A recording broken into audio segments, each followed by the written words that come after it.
Género bacteriano Listeria.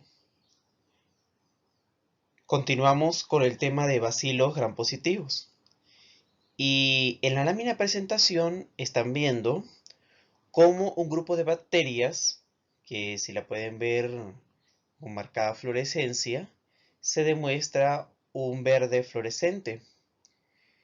Las bacterias, este género bacteriano de importancia médico muy elevado, por cierto, como podrán ver, en cultivos celulares polarizados tienen una característica muy particular y es que es una bacteria de vida intracelular que puede tener modificación de los fragmentos de actina y puede generar un efecto curioso que lo ven en la imagen, que parecen rayas convexas y nosotros la llamamos cometas de actina. Esto es lo que le permite a la bacteria desplazarse dentro de una célula y de esta forma poder generar enfermedad en un tejido. Vamos a ver por qué la importancia del estudio de esta bacteria desde el punto de vista médico.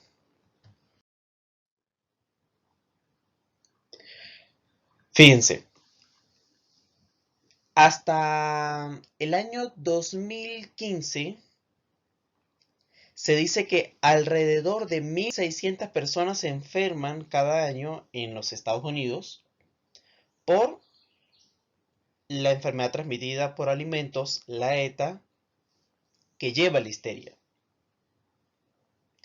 El reporte más escandaloso, o el reporte de mayor importancia, es la que da el CDC del 2010, que se registraron alrededor de 23.810 muertes por esta bacteria.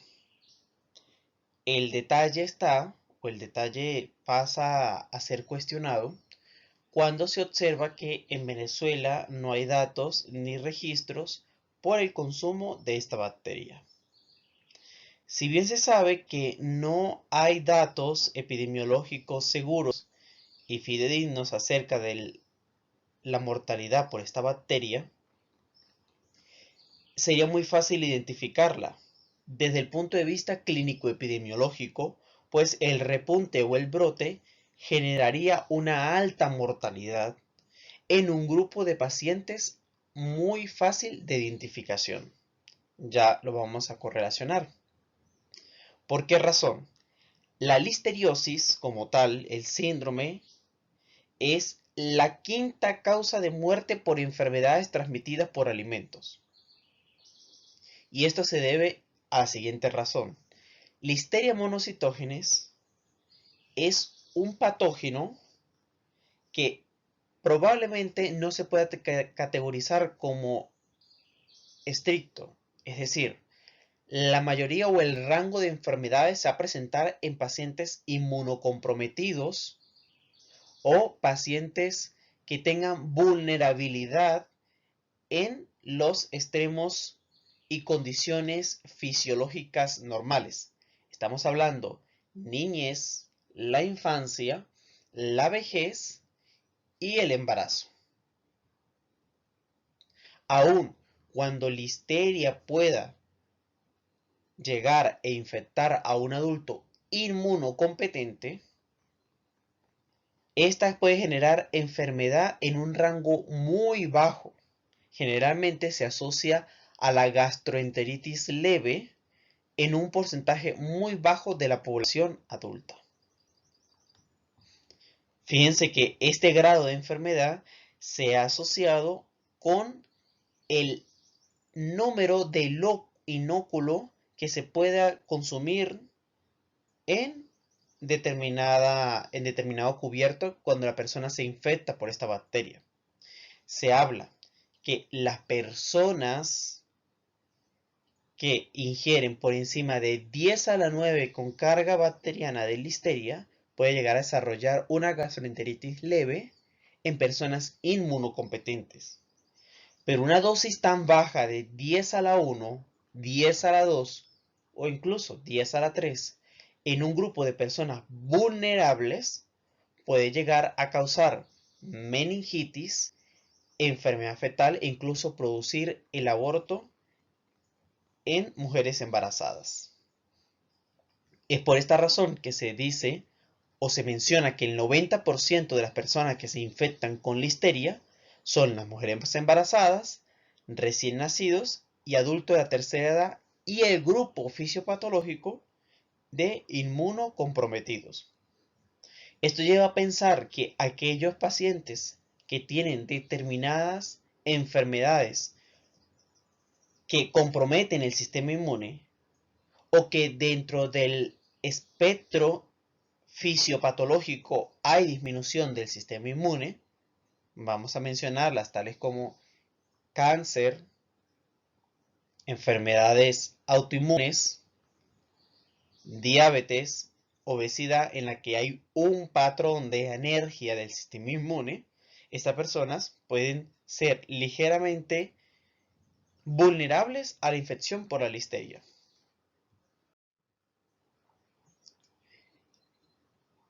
En la clase de Bacillus cereus esclarecemos muy bien cómo es la denominación de Firmicutes. Ya sabemos que lo ideal es mencionarlo desde el punto de vista Bacilli para finalmente llegar al género más importante dentro de este grupo que se llama Listeria. Cada vez son más los géneros que se están descubriendo de Listeria, y esto sobre todo debido a las técnicas de secuenciación masiva de nueva generación. Ya incluso lo han clasificado en clados y en capacidad toxigénica. Mas cabe resaltar que solamente dos son las especies que son importantes. Una desde el punto de vista del modelo bacteriológico, pero por generar enfermedad en rumiantes, es Listeria ivanovi. Pero la más importante desde el punto de vista clínico, y es donde nos vamos a centrar en esta clase, es Listeria monocytogenes. ¿Cómo se llegó a nombrar esta bacteria? Bien, se identificó por allá en 1920. Ya habían reportes de que había un agente etiológico que estaba causando enfermedad en un grupo de pacientes. Sin embargo, fue hasta el año 70 que Joseph Lister agarró ese agente y lo inoculó en conejos y vio que dentro de los primeros cambios hematológicos había una monocitosis. Por esta razón, él denomina a la bacteria Listeria monocytogenes, es decir, un microorganismo debido al nombre de quien lo descubrió, que fue Joseph Lister, Listeria, que provocaba aumento en los monocitos. Y evidentemente, cuando se analizó el patrón clínico de estos pacientes, ya propiamente dentro del modelo humano, la monocitosis no era una de las características más comunes. Pero se dejó el nombre así de la bacteria. En relación a las características bacteriológicas de Listeria, se pueden mencionar los siguientes elementos.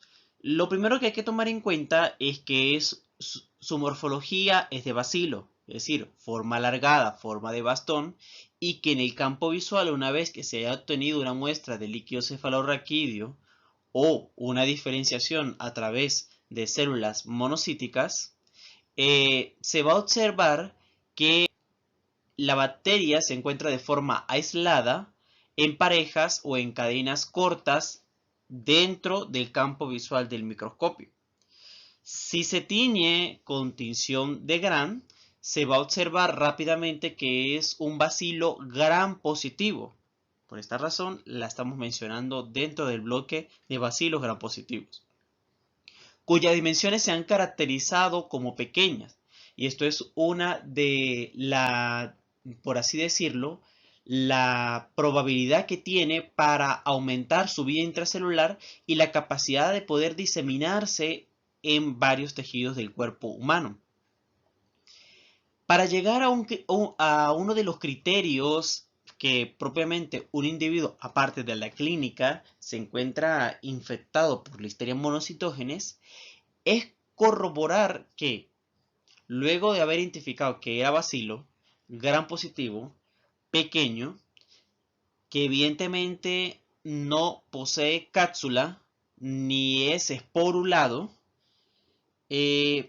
llevando o temperando la muestra en un rango de 20 a 25 grados centígrados y no a temperatura corporal o temperatura ambiente, se va a observar que la bacteria tiene un movimiento característico. Generalmente, las bacterias gram negativas, vamos a poner el caso, se observa motilidad por la presencia de flagelos.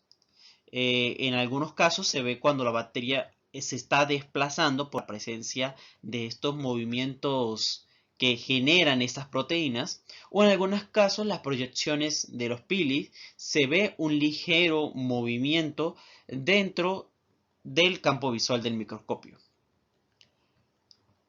Algunas de estas bacterias, cuando está generando este movimiento local, a veces con tendencia circular, se denomina run. ¿Cuál es el detalle? Que la Listeria monocitógenes empieza a hacer un movimiento como de voltereta. Empieza a brincar en sentido inverso y en sentido contrario. Este movimiento lo han denominado tumbling. Es decir, se ve como si estuviera brincando dentro del campo visual. Siguiendo todas las características que les acabo de mencionar, se puede llegar al criterio microscópico que si hay una muestra con una bacteria y todas las características que están frente a ustedes en esta lámina, estamos hablando de una Listeria monocitógenes.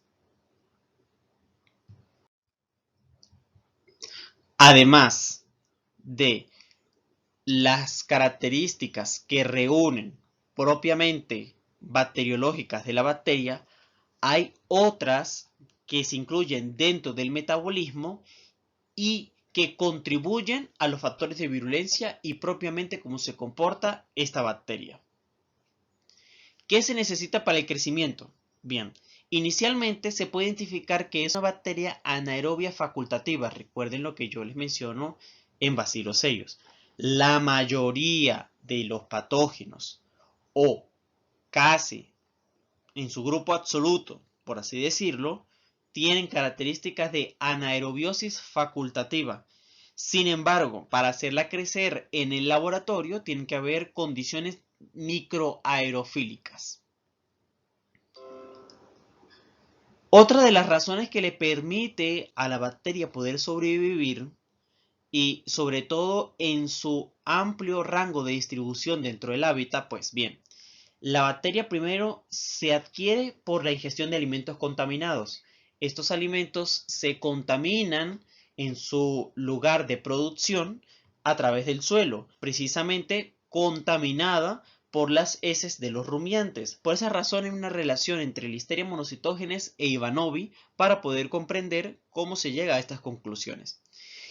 Y bien se ha descrito que Listeria monocitógenes es una de las bacterias que puede resistir los amplios rangos o los amplios cambios en el pH. Fíjense, según las características del laboratorio, la bacteria puede resistir de 4.4 a 9.4. Sin embargo, en la práctica clínica, o lo que se ha descrito dentro de los pacientes, es que puede resistir cambios desde 1 hasta 13 de pH.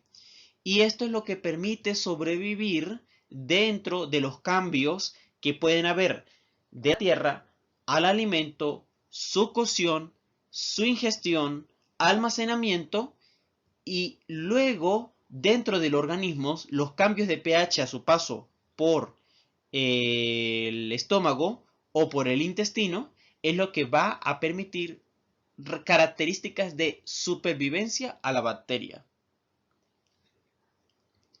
Otra de las características que se pueden mencionar en relación ahora a la temperatura, se sabe que es una bacteria que puede ser ciclotrófica, es decir, puede crecer en un rango de 0 a 45 grados centígrados. Hay algunos reportes que mencionan que puede incluso sobrevivir a menos 1.5 grados centígrados. Y esto es debido a que algunos de los organismos procariotas se ha descrito que una vez que se encuentran en riesgo de eliminar o de poder influenciar sobre la supervivencia de la bacteria, automáticamente, ante la disminución de la temperatura, la reorganización de la forma tetraédrica de las moléculas de agua y la posible formación de cristales que pudieran comprometer el citoplasma y por ende poder dañar la membrana de la bacteria, Listeria monocytogenes asume un cambio epigenético, cambia efectivamente las enzimas que sintetizan los ácidos grasos de la membrana y ahora el patrón de ácidos grasos, que generalmente era saturado, comienza a ser insaturado. Es decir, se generan insaturaciones, se generan ácidos grasos de cadena larga con mayor número de saturaciones, puesto que esto permite una mayor maleabilidad o una mayor adaptabilidad en el medio cuando empieza a disminuir la temperatura. Si bien, no sé si le han explicado esto en bioquímica, que una vez que el agua se congela, se comienza a organizar. Adquiere esa estructura tetraédica. ¿Cuál es el detalle? Como consecuencia de la organización del agua se forman espículas o se forman cristales que pueden romper las estructuras propiamente del citoplasma y pueden romper la membrana. Esto obviamente disminuiría la viabilidad de la bacteria y por ende moriría. La adaptación, la evolución de esta bacteria permitió de que cambiara el perfil de ácidos grasos y de esta forma ella sobrevivir. Otra de las características importantes es el aumento de la AW, es decir, Listeria monocytogenes va a poder tener un vehículo más viable o mejor para su supervivencia cuando llega a presentarse o a contaminar las superficies de alimentos con alta cantidad de agua. Estamos hablando de vegetales, frutas frescas y algunas preparaciones tales como los derivados de los lácteos. Y otra de las cosas importantes a señalar, que además de la resistencia a los cambios de pH, de la modificación de los ácidos grasos ante los cambios de temperatura, está su supervivencia debido a la elevada concentración de solutos que pueden estar en algunos alimentos, tales como las salmueras o alimentos que están íntimamente salados para su conservación. Estamos hablando que las bacterias que resisten a esta característica o a esta forma de composición química de algunos alimentos son bacterias halotolerantes, que quiere decir que pueden crecer a concentraciones elevadas a un 10% de cloruro de sodio. La serotipificación cada vez está tomando más importancia en el ámbito clínico, y es que una vez identificado el microorganismo, la debida o la adecuada serotipificación puede ayudar a predecir el desenlace de la enfermedad. La serotipificación es más empleada en el caso de los microorganismos gram negativos, sobre todo para identificar los elementos estructurales que forman parte del lipopolisacario, el antígeno O y el antígeno H. En el caso de las bacterias gram positivas, la serotipificación va más hacia el ácido teicoico. Y en el caso de Listeria, la serotipificación o los serotipos que van a determinar cuando un paciente identificado por esta bacteria puede ir hacia progresión grave en el curso clínico son los serotipos 1A, 1B y el 4B. E incluso las extensiones filogenéticas o las relaciones parafiléticas en los clados que hay de esta bacteria indican que hay una estrecha relación entre los primeros serotipos mencionados en la tabla, en la parte superior, y el que está señalado en el grupo número 4, pues estos son los que tienen mayor capacidad de producción de toxina y de todos los elementos que forman parte del proceso citopático.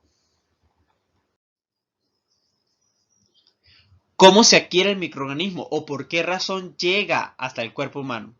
Primero, Listeria monocytogenes se puede encontrar en la naturaleza, es decir, ya hablamos dentro de las clasificaciones en Bacillus cereus. Aquí volvemos a mencionar, es una bacteria tipo edáfica que vive en el suelo, se puede encontrar en la vegetación, en el pasto, en agua limpia, en aguas residuales y en sistemas de ventilación y filtros de aire.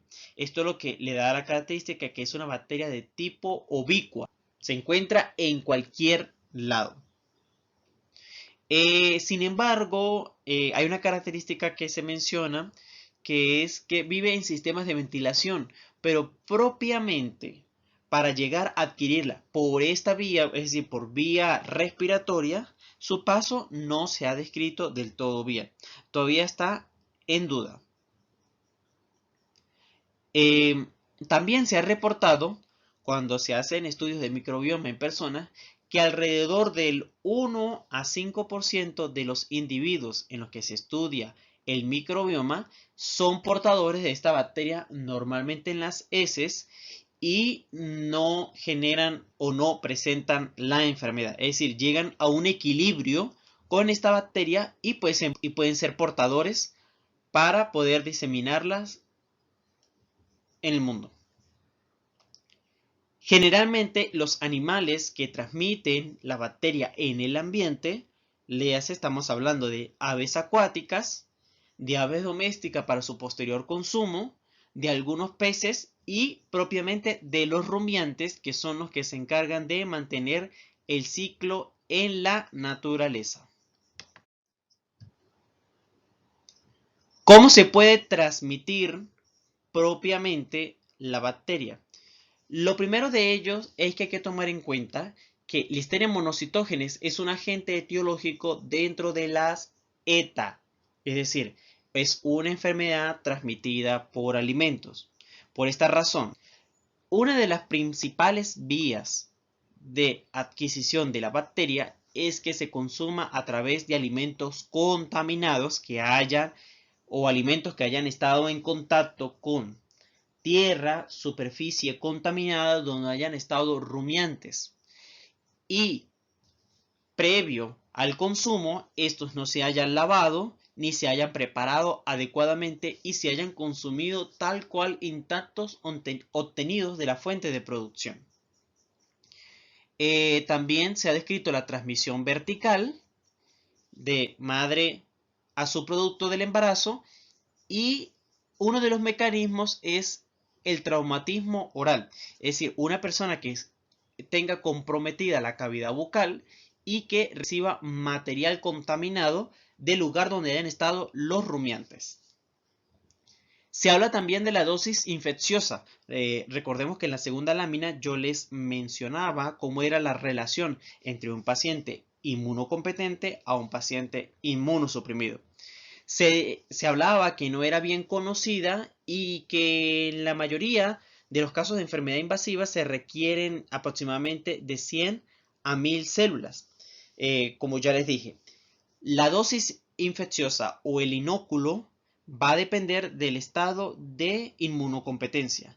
En pacientes inmunocompetentes, las dosis superiores de 10 a la 7, 10 a la 9 pueden causar gastroenteritis leves. Y en aquellos pacientes inmunosuprimidos y en los extremos de la vida, la dosis infecciosa va a ser de 10 a la 1 a 10 a la 3. Cuando han ocurrido los brotes, se ha buscado inmediatamente identificar cuáles son los vehículos del inóculo. Los estudios en laboratorios, una vez que han identificado a los pacientes, buscan saber también cuál es la fuente del alimento contaminado.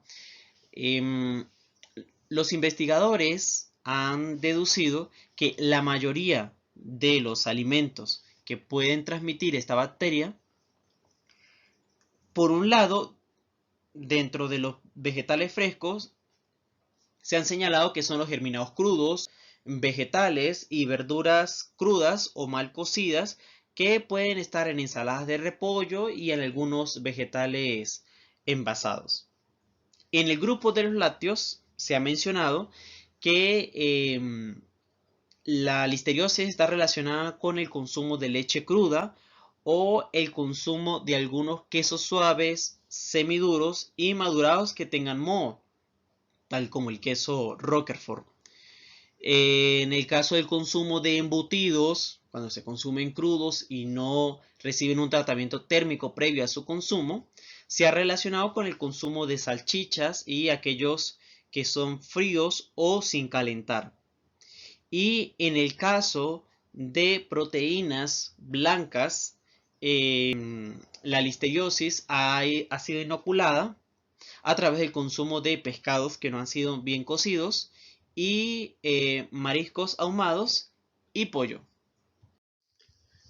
Nótese que además de las características propias que pueden guardar los alimentos en cuanto al pH, las concentraciones de azúcar y las concentraciones de sales y la temperatura en la cual se almacenan, una de las características que ha permitido que esta bacteria persista en determinados alimentos son la presencia de aminoácidos aromáticos que tengan fenilalanina, tirosina y triptófano, y por esta razón es su tendencia a aparecer en alimentos embutidos y alimentos proteicos tales como los quesos y las carnes. El CDC y algunas instituciones de salud pública han registrado los brotes año por año de los casos de listeriosis. En la presente lámina les menciono solo algunos de los más resaltantes. Hubo un brote en 20 embarazadas que consumieron queso Chance, un queso de tipo fresco, como decir aquí el queso paisa. Y posterior a su consumo fue que llegaron a desarrollar forma grave de la enfermedad. También hubo un reporte por allá en el 2015 que un grupo de inmunosuprimidos, si mal no me equivoco, el número fue de 7 pacientes, que les dieron una ensalada cruda con celery. Y los mismos llegaron a desarrollar forma complicada de la enfermedad.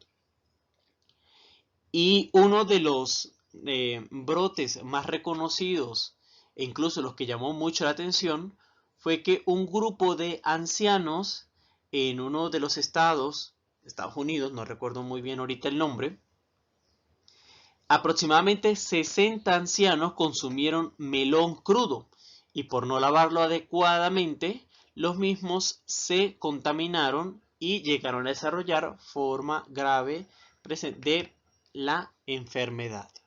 Es por esto entonces que hay que tener mucha precaución en cuanto a la manipulación de alimentos crudos en grupos vulnerables.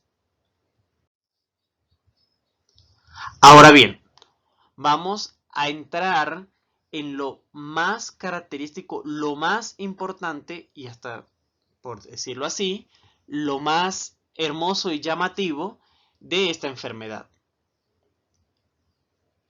¿Cómo llega Listeria monocytogenes al organismo? Primero, tiene que haber consumo o ingestión de la bacteria del alimento contaminado. Pasa la mucosa oral, llega al intestino, pasa la barrera intestinal, llega a la lámina propia y luego pasa por la linfa, nódulos linfáticos, para finalmente llegar a la sangre. En la sangre tiene dos vías: hígado y vaso. Se distribuye por todo el organismo a través del fenómeno de caballo de Troya, es decir, se esconde dentro de los monocitos o de las células del sistema fagocítico mononuclear, se divide intracelularmente y puede atravesar dos barreras. En el caso de pacientes ancianos e inmunosuprimidos, puede atravesar la barrera hematoencefálica y causar meningitis.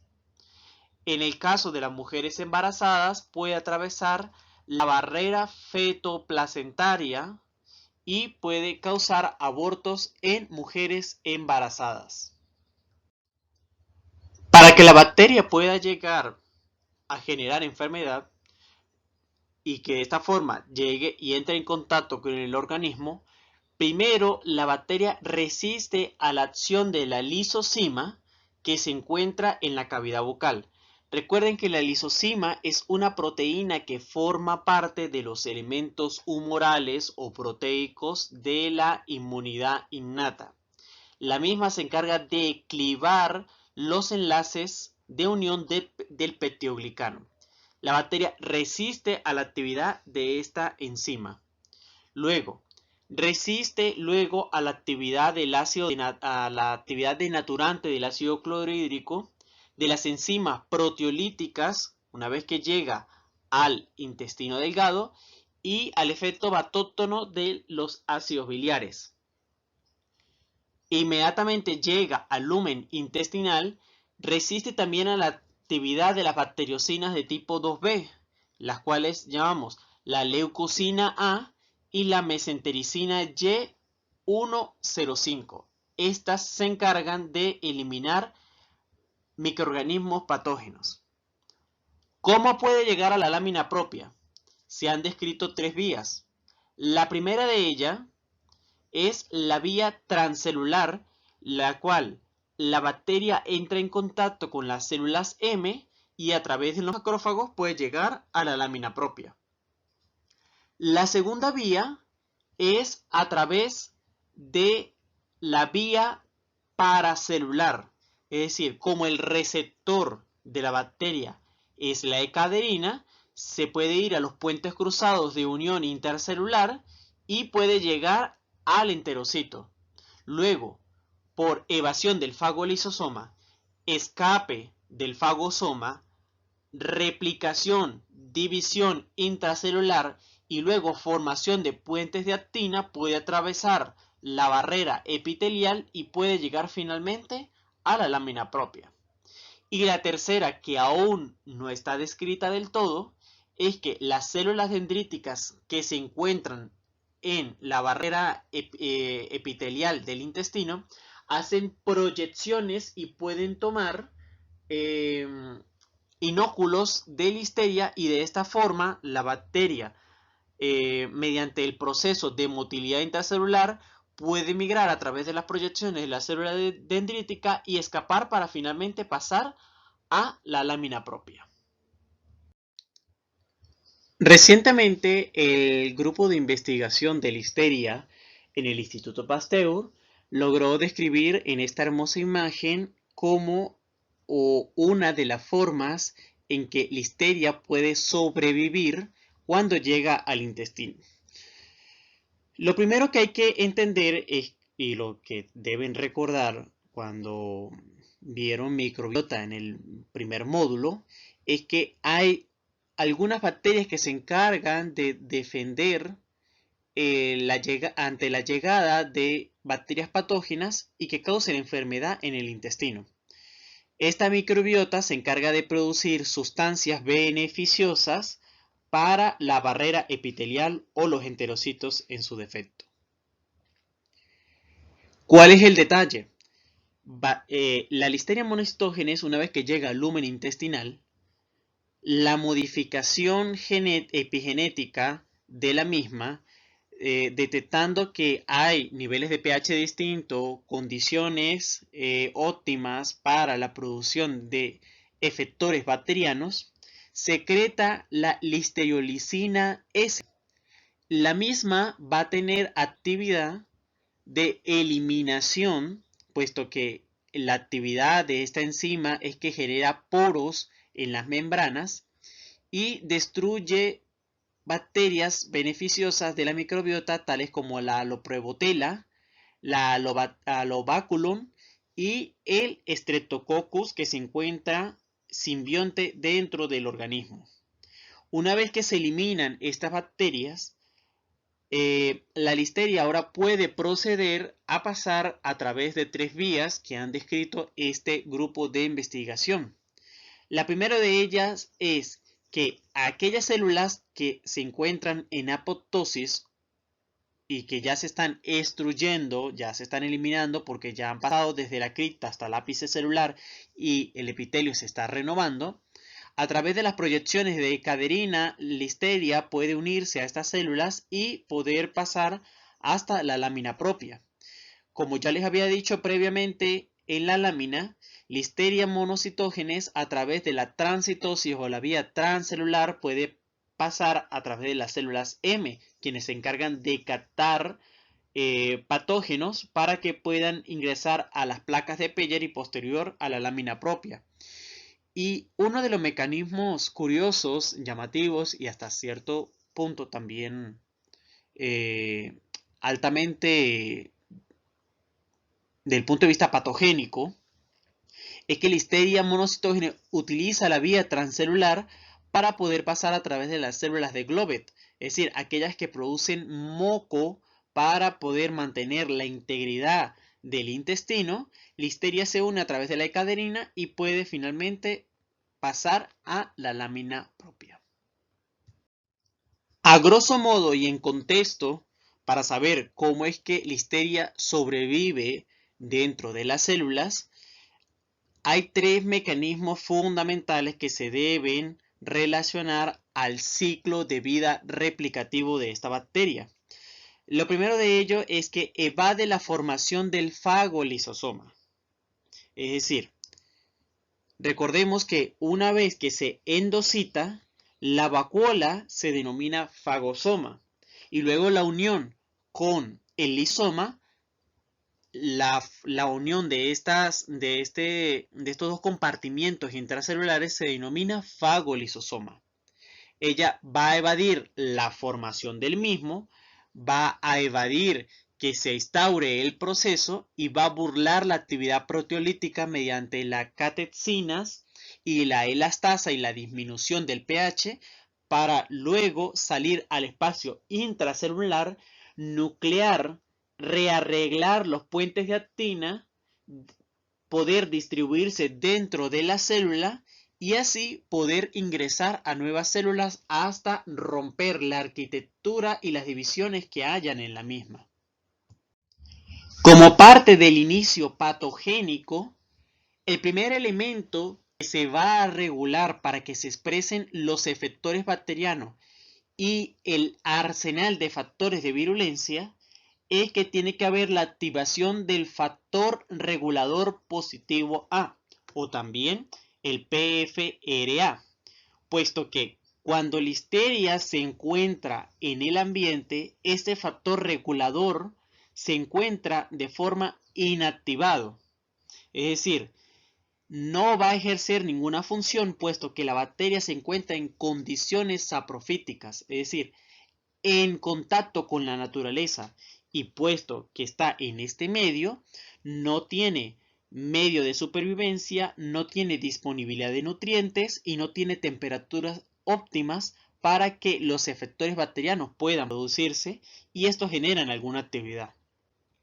Una vez que hay el cambio de switch génico y la bacteria detecta que está en condiciones óptimas para poder proliferar y para poder desplazarse a través de la formación de puentes de actina, este factor regulador positivo, este máster génico, se activa y de esta forma va a regular positivamente la producción de factores de virulencia que se encuentren dentro de la bacteria codificados en su marco genómico.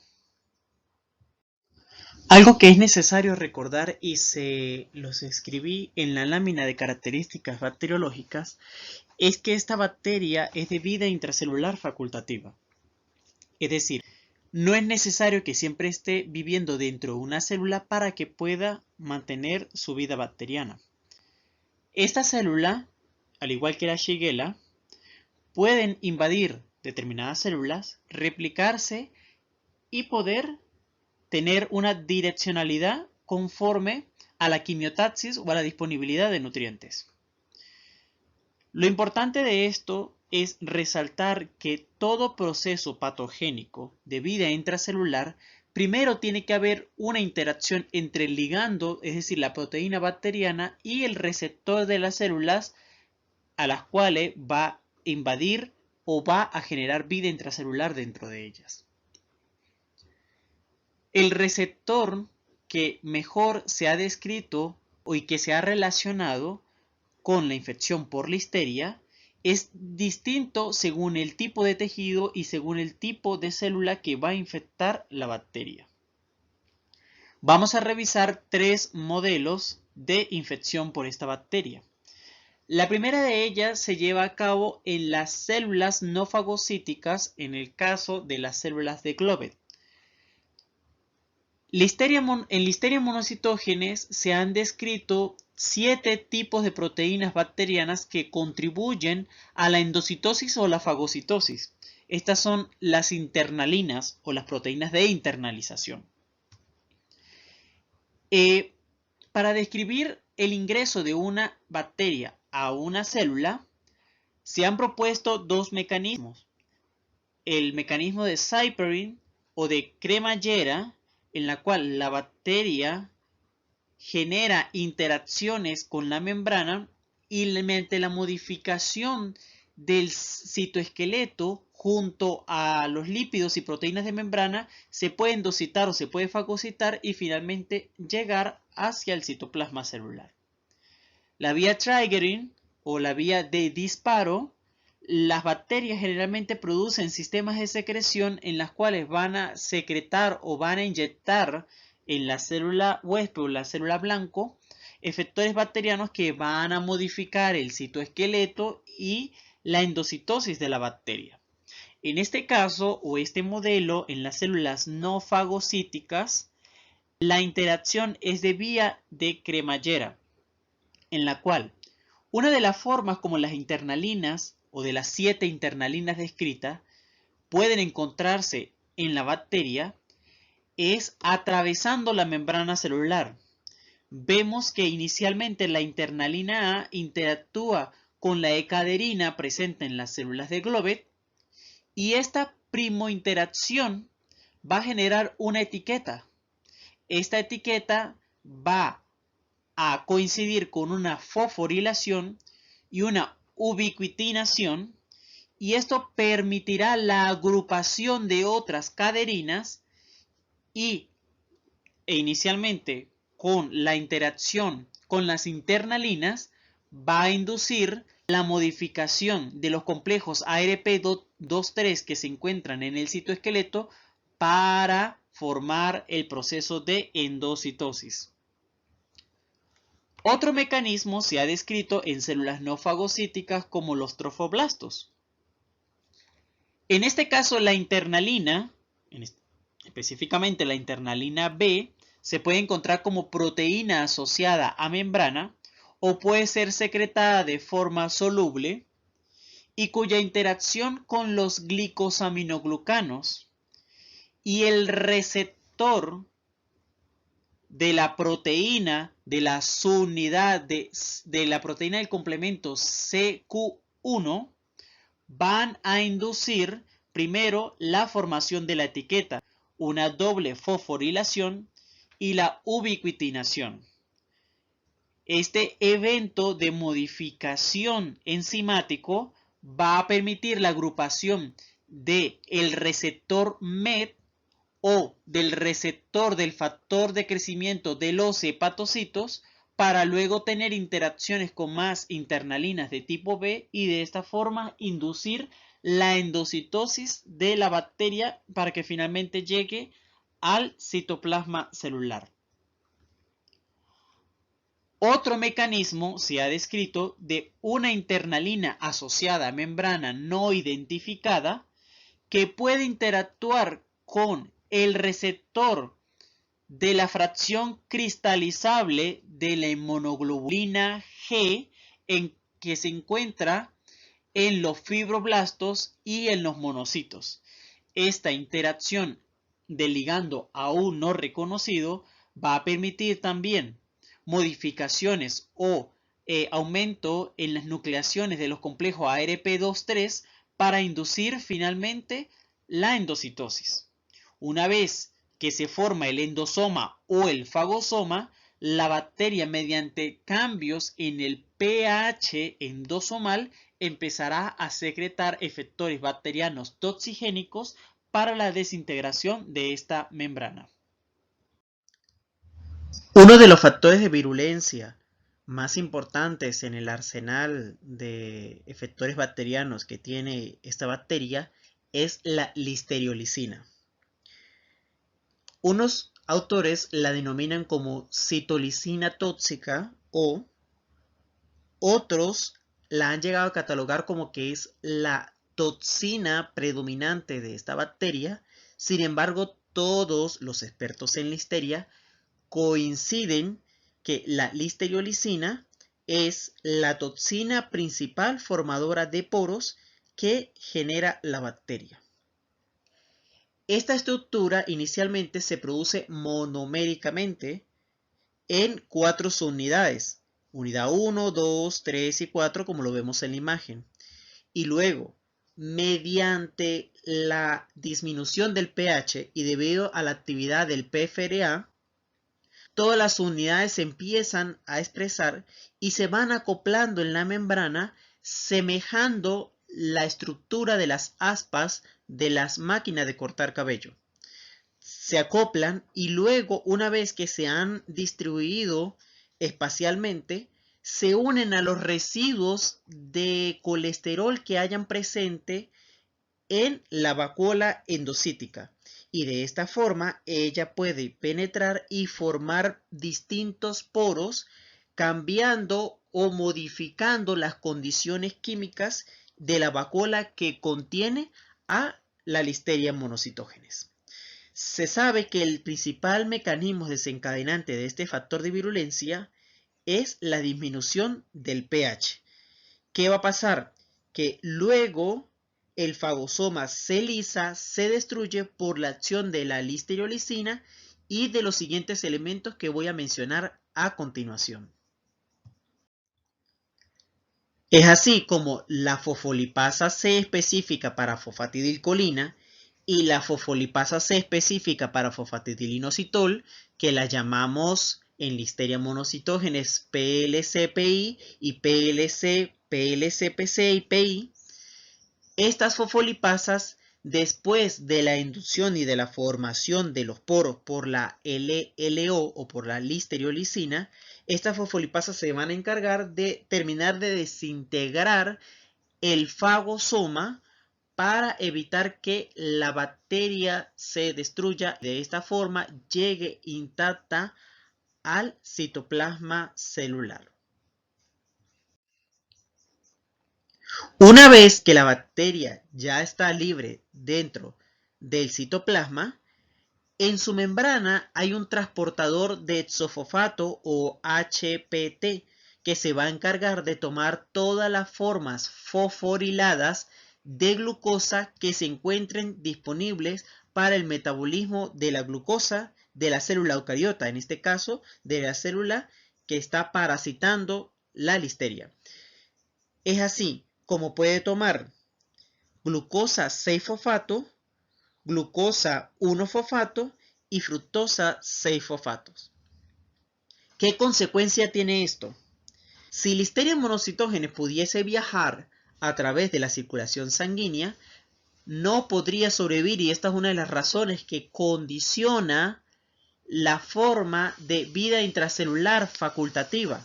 A pesar que ella puede viajar a través del torrente sanguíneo sin ningún problema, para proliferar necesita elementos para su proliferación. Y esto lo logra tomando formas de energía fosforilada, carbono fosforilado, que solo se encuentran dentro de las células y es lo que ha permitido la evolución de la bacteria. Es decir, una vez que llega la bacteria dentro de la célula, la glucosa ya no puede escapar. Pero para que pueda ser tomada por esta bacteria, tiene que hacerlo bajo la forma de fosforilación. Le quita los monómeros de energía a la célula y los toma para sí, y de esta forma ella puede replicarse dentro de las células y puede hacer crecimiento intracelular. Ya una vez que la bacteria se ha replicado, se expresa también la proteína de superficie celular, que es la encargada de inducir el ensamblaje de actina. Es decir, esta bacteria va a tomar los monómeros de actina y los va a polimerizar, generando un efecto de cometa, de estela, a medida que ella se va a desplazar a través de la célula. Va a romper la membrana celular para seguir vía transcelular a través de una estructura de epitelio. Es así como podemos decir que la AT-AT va a estimular la motilidad bacteriana intracelular basado en el ensamblaje de actina. Esto ocurre una vez que la bacteria se ha liberado del fagosoma y puede atravesar las estructuras celulares. Entre el rango de células que puede infectar Listeria y puede llegar a ser el proceso de transmigración, podemos mencionar que este evento ocurre en los enterocitos, fibroblastos, células dendríticas, hepatocitos, células endoteliales, células M y macrófagos. Cabe destacar que este proceso, para que se pueda dar, tiene que estar primero la presencia del receptor celular que les mencioné previamente. Y una vez que ya se han revisado todos los efectores bacterianos, vamos a ver en pleno el ciclo biológico de Listeria monocytogenes. Primero, la bacteria debe inducir la entrada a la célula. Esto se hace mediante la interacción, como ya lo vimos previamente, entre las internalinas y los debidos receptores según el tipo de célula. La bacteria es internalizada luego dentro del fagosoma y se forma una vacuola primaria. La disminución del pH va a provocar que la bacteria secrete proteínas bacterianas de escape, tales como la listeriolicina. Posterior, las proteínas bacterianas se empiezan a secretar después de la listeriolicina, tales como las fosfolipasas, que ayudan a lisar el fagolisosoma y ocurre el evento denominado lisis fagolisosómico. Una vez que la bacteria se escapa dentro del fagosoma o del endosoma, se empieza a replicar en el citoplasma una hora después de la infección.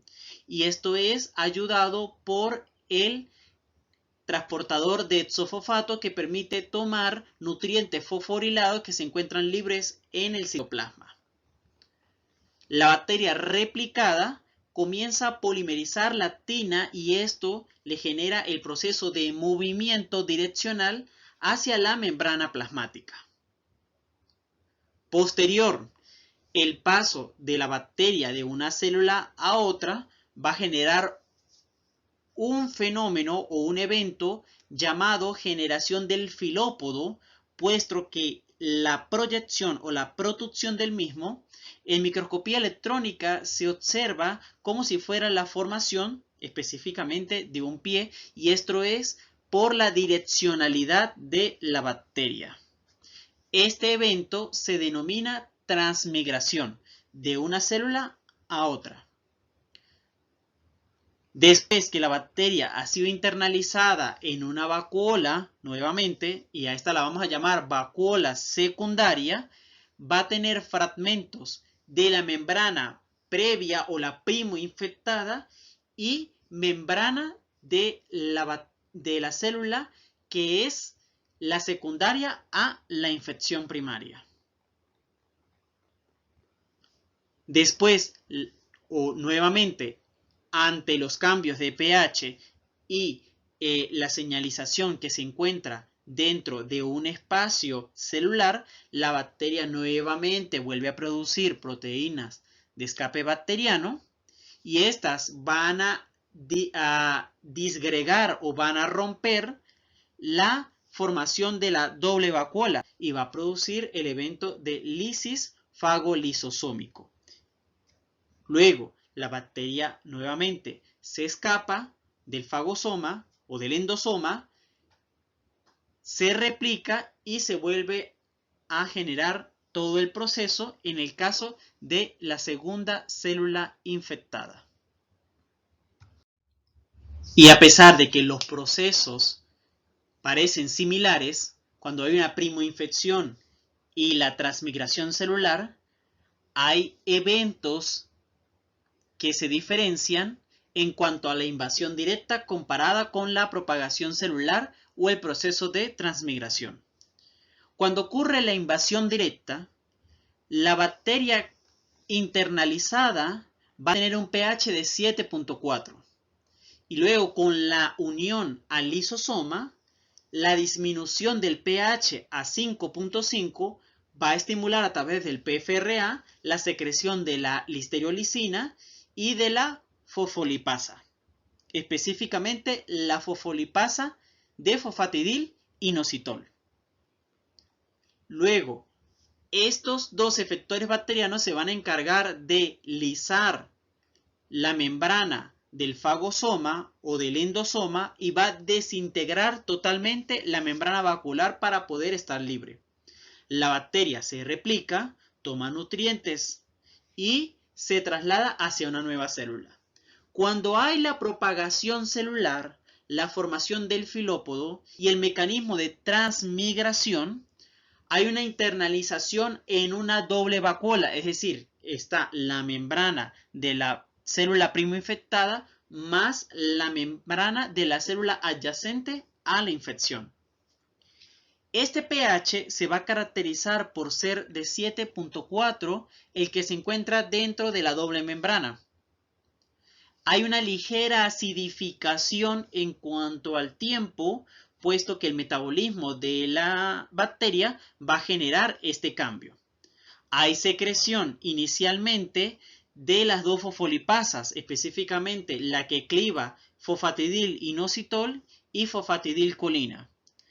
Luego que hay la desintegración de la membrana de la célula primoinfectada, luego va a proceder la producción de listeriolicina a la bacteria cuando haya una disminución del pH a 5.5 y de esta forma se desintegran las dos membranas que vienen de la propagación celular y dejarán luego libre a Listeria monocytogenes en las células subsecuentes donde ocurrió el punto inicial de la infección. Ahora les presento el nuevo modelo, ya no es el canónico, sino el actualizado, en el cual han encontrado nuevos mecanismos muy llamativos y que vamos a revisarlos a continuación. Volvemos a repasar.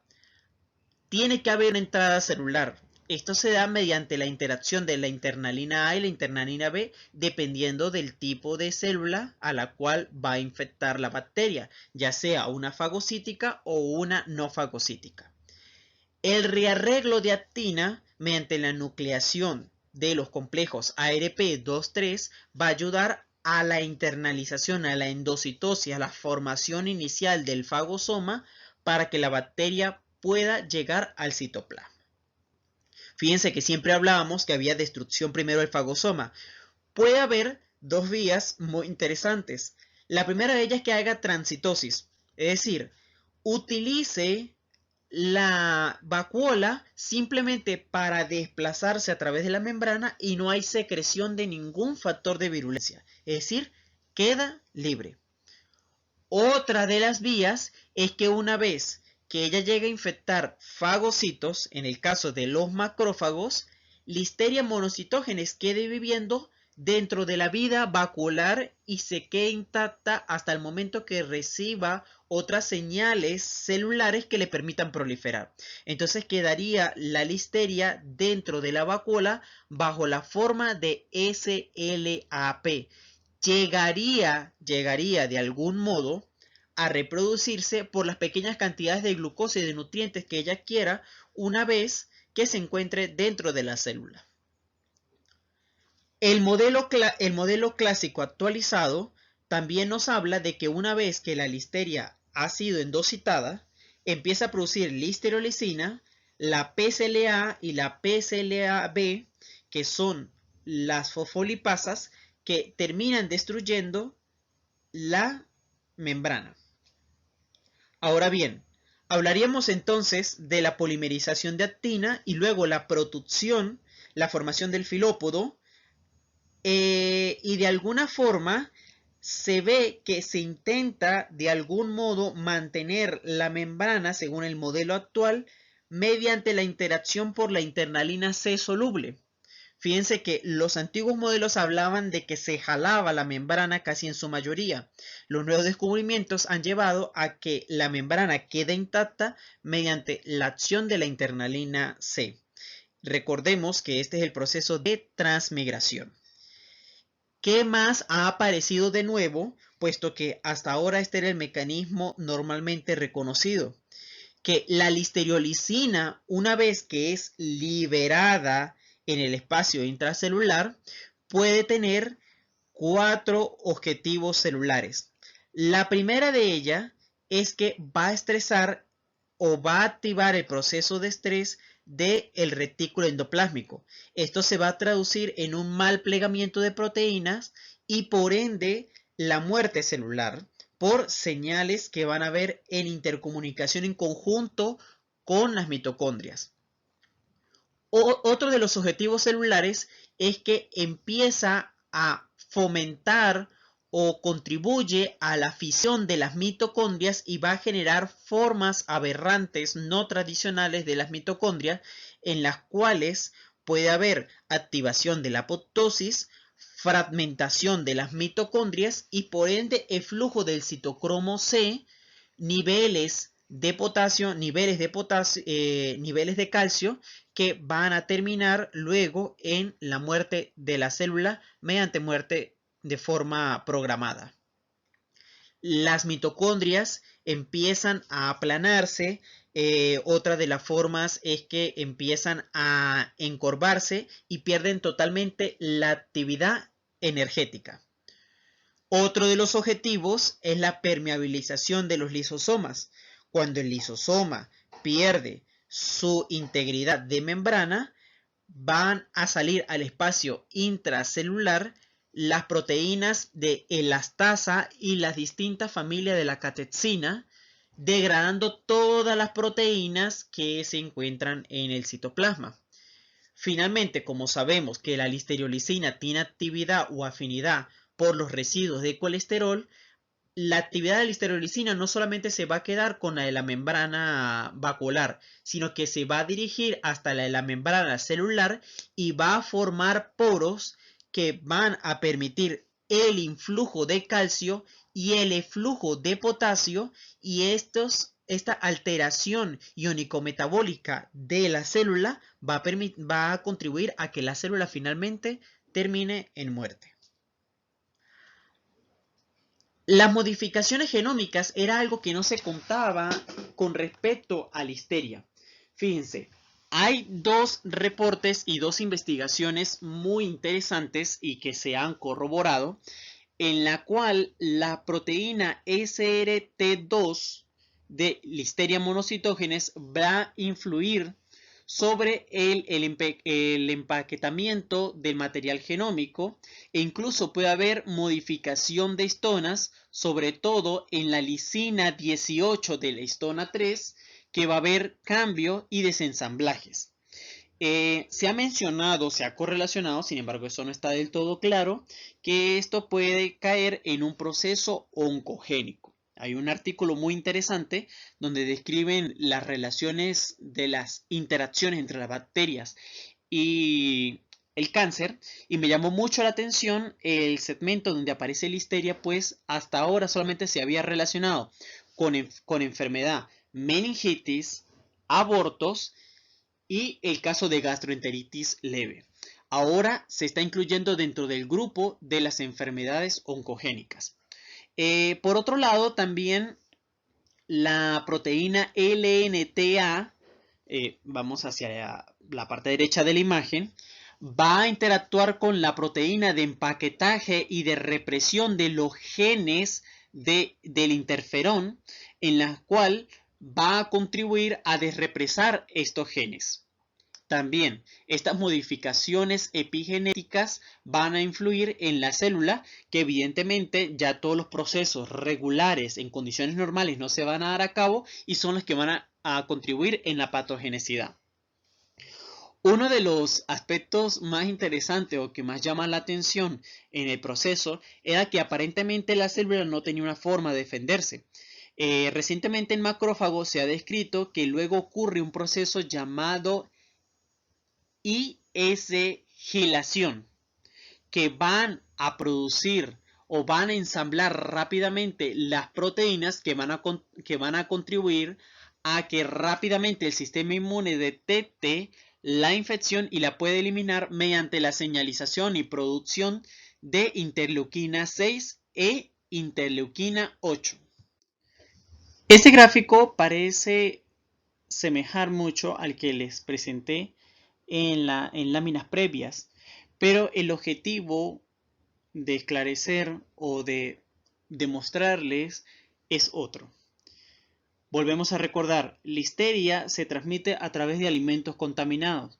Una vez que pasa a través de todas las barreras del intestino, puede llegar a los nódulos linfáticos pasando la lámina propia y a través del sistema fagocítico mononuclear o el fenómeno caballo de Troya, puede diseminarse a través de la sangre a diferentes órganos. Se ha documentado que el 90% de las formas intracelulares en los macrófagos se dirigen hacia el hígado y el 10% hace su paso por el vaso de las formas de Listeria. Ahora, si el sistema inmune no logra resolver esta infección, la bacteria puede llegar a otros órganos blancos, tales como el cerebro o el feto en el caso de embarazadas. Y esto se describe es debido al tropismo o a la presencia de los receptores. Yo les decía a ustedes que el receptor de la bacteria era la caderina. En el caso del cerebro hay una caderina que se denomina o se llama N-caderina, precisamente por ser la caderina expresada en el tejido nervioso. N de nervioso, caderina, por ser esta proteína, la que forma o la que ayuda a formar los puentes entre las células. Y en el caso del feto hay presencia de E-caderina, por ser la caderina presente en el embrión.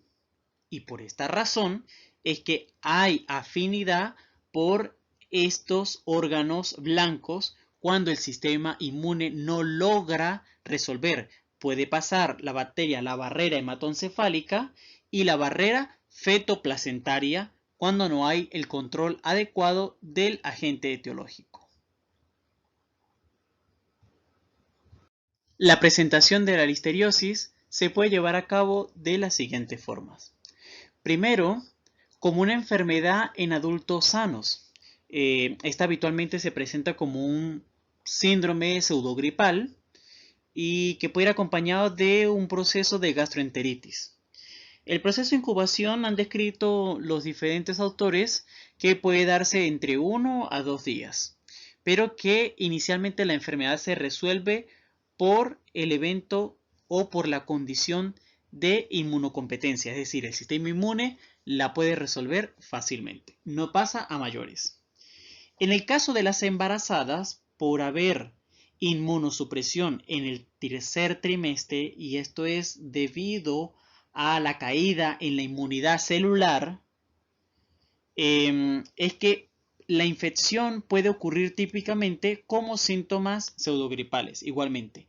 Pero que si no se toma precaución o no se toma la decisión apropiada, debido a este síndrome pseudogripal, que pueden haber manifestaciones tardíos, puede terminar en un aborto el embarazo. En el caso de enfermedad neonatal, puede haber enfermedad en comienzo, de forma precoz o de forma tardía. Y aquí hay que tomar algo interesante. Recordar que los agentes etiológicos de la meningitis neonatal son Streptococcus agalactiae, Escherichia coli y Listeria monocytogenes. Cuando un neonato presente meningitis, hay que buscar o tratar de identificar estos tres agentes etiológicos bajo los distintos métodos de diagnóstico.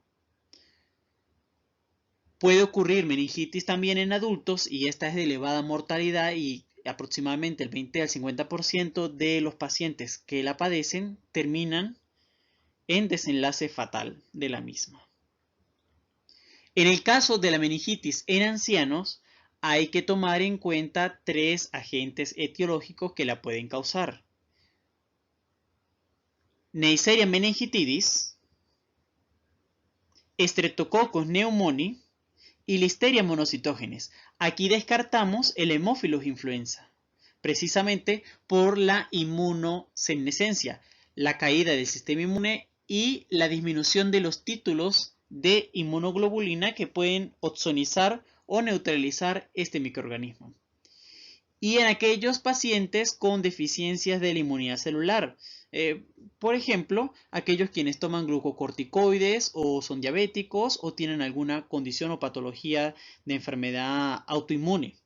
Esta se va a manifestar primero como una bacteremia primaria, o sea, como una hipotensión, puede haber aumento de la frecuencia cardíaca, puede haber fiebre, enfermedad sistémica, o bien con una enfermedad diseminada en la que puede haber meningitis. Considerando que hay enfermedad infecciosa neuronal y cómo se puede determinar esta, se procede a hacer el siguiente pesquisaje o la siguiente búsqueda. Para hacer el adecuado diagnóstico de Listeria monocytogenes, primero, como toda batería microbiológica, se debe hacer la prueba de tinción de grano. Se van a observar o se deben observar bacilos gram positivos, y en el caso, como hay morfologías semejantes que pueden haber contaminantes o presencia de otras bacterias que forman parte de la microbiota de la piel o del tracto respiratorio, se puede confundir básicamente con Corynebacterium o Streptococcus pneumoniae. En el caso de sospecha de enfermedad infecciosa neuronal o meningitis, se deben tomar 3 muestras sanguíneas de 3 ml en 3 tubos de borosilicato que estén estériles. El primer tubito se va a dirigir para el estudio de pruebas bioquímicas o de pruebas químicas, donde tiene que haber la tendencia al aumento de las proteínas en el líquido cefalorraquídeo y disminución en la concentración de glucosa. Luego, si se generan dudas, el segundo tubito se va a dirigir hacia el cultivo en agar sangre de cordero. Como el evento de hemólisis es muy débil en Listeria monocytogenes, se cocultiva con Staphylococcus aureus de actividad beta-hemolítica para poder contrastar y poder verificar el crecimiento en el agar. Si aún siguen las dudas, se toma una pequeña colonia cremosa y se procede a hacer la prueba de la catalasa. En la prueba de la catalasa, si es negativa, estamos ante la presencia de un Streptococcus. Si la prueba de la catalasa es positiva, evidentemente estamos confirmando que es Listeria monocytogenes el agente que está causando enfermedad. Y si aún se generan dudas, en el tercer tubito temperado a 22 grados centígrados se toma una muestra centrifugada con solución salina temperada a 22 grados centígrados y se debe ver el movimiento de tumbling en el campo visual del microscopio. Si no hay movimiento de la bacteria, estamos evidentemente ante la presencia de Corynebacterium. Ahora, si hay motilidad o movimiento en tipo voltereta o presencia de tumbling, estamos hablando de Listeria monocytogenes y así es como se evidencia o cómo se llega al diagnóstico microbiológico por esta bacteria. Y además de identificar previamente la enfermedad, saber que la listeriosis se trata fundamentalmente con penicilina y que hay que hacer un adecuado diagnóstico microbiológico, le queda al personal de salud informarle a las embarazadas, debido a que en el tercer trimestre ocurre una disminución de la actividad inmunológica, a los adultos de la avanzada edad por la inmunosenescencia y a los individuos inmunosuprimidos por la inmunosupresión, la forma de cómo se transmite listeria por los alimentos y cuáles son los síntomas y signos clínicos que hay que identificar rápidamente. También les queda por revisar los libros del control de enfermedades transmisibles de la OPS, puesto que se encuentran las medidas necesarias de salud local para ayudar a controlar y detener los brotes. ¿Qué se recomienda? Seguir los 4 pasos del CDC o los 5 pasos de la OMS. Cocinar completamente los alimentos, sobre todo las proteínas, por encima a los 74 grados centígrados. Lavar minuciosamente los vegetales crudos y antes de consumirlo. Y llama poderosamente la atención esto, puesto que las empresas de desinfectantes están creando sustancias que tienen actividad contra el biofilm que parece que genera listeria. Y por esta razón es que entonces se ha pedido que se puedan utilizar estas sustancias sobre los alimentos. También se sugiere que se separen las carnes crudas de los vegetales y de los alimentos cocidos y los que ya vienen listos para consumir. Sobre todo en embarazada y en los grupos vulnerables que hemos mencionado en esta clase, hay que evitar el consumo de leche o queso sin pasteurizar y otros alimentos que también estén elaborados con este tipo de procedencia para evitar contaminación con otros microorganismos. Lavar las manos y lavar los cuchillos y sobre todo los implementos a la hora de cocinar y evitar que tengan contacto con alimentos crudos y consumir alimentos perecederos y que tengan fecha de caducidad dentro del rango para que sean sanos para la salud.